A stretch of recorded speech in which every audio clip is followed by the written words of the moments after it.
Hi guys, it's Sarah Trapani here at my studio in Stone Ridge, New York, Whole Sky Yoga, and thanks for practicing with me. We're gonna cover how to get into triangle pose in a way that feels really supportive and easeful on your back.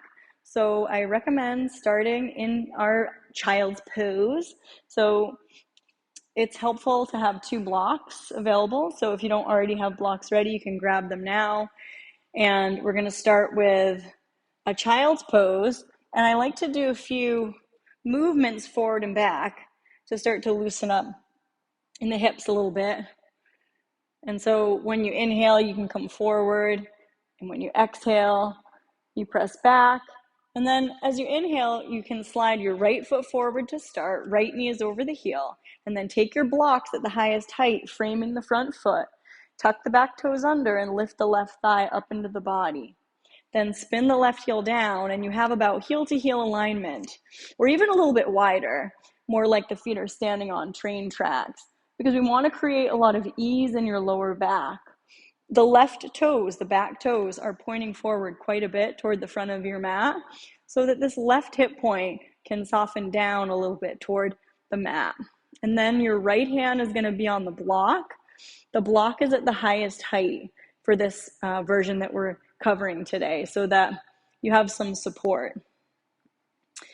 And the feet are rooting, and we start to wrap the right rib toward the left rib, so we rotate.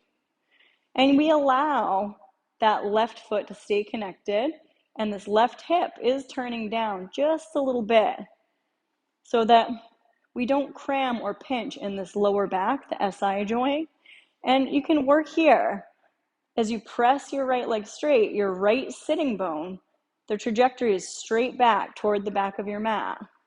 The toes are soft and spread, and you can stay and work here. Or if it feels okay, you start to extend your left arm up. Now, you can imagine there's an imaginary tether from the bottom of the chin to the sternum. If your neck feels really crunchy, you can always look down at the foot.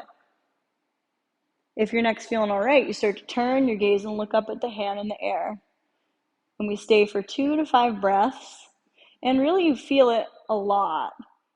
You feel it the most in that right inner thigh groin area. The knees are very easy, and the ribs are contained in so that we support your spine and we have a nice open and healthy lower back. And we're going to take one more inhale, and then you exhale to release your left hand down back to a block. And you can bend your right knee to come out. And then you touch your left knee down to the ground, slide your right leg back, and come back into a child's pose. So we neutralize in between. Wag the tail a little bit. Now, always when you do a posture on one side, you want to balance out the body by making sure that you do the same posture on the other side. So we can rock forward and back, and then slide that left foot forward, left knee is over the heel. Take the blocks at the highest height. Tuck the back toes, lift your right thigh, spin the right heel down, and you start to straighten your left leg. Now, there's been some debate about how close to have the feet. Should we have a little shorter stance? Should we have a longer stance? It all just depends on what feels the most comfortable for you and how the connection of these leg bones, the femurs, feel in the pelvis. You want to feel as if they're pretty sturdy and strong in the pelvis. So you find that stance that works for you. If you have the feet a little wider apart, that's more of a stretch. If you have the feet a little closer, then you feel a little more stable, less of a stretch of the inner thigh groin.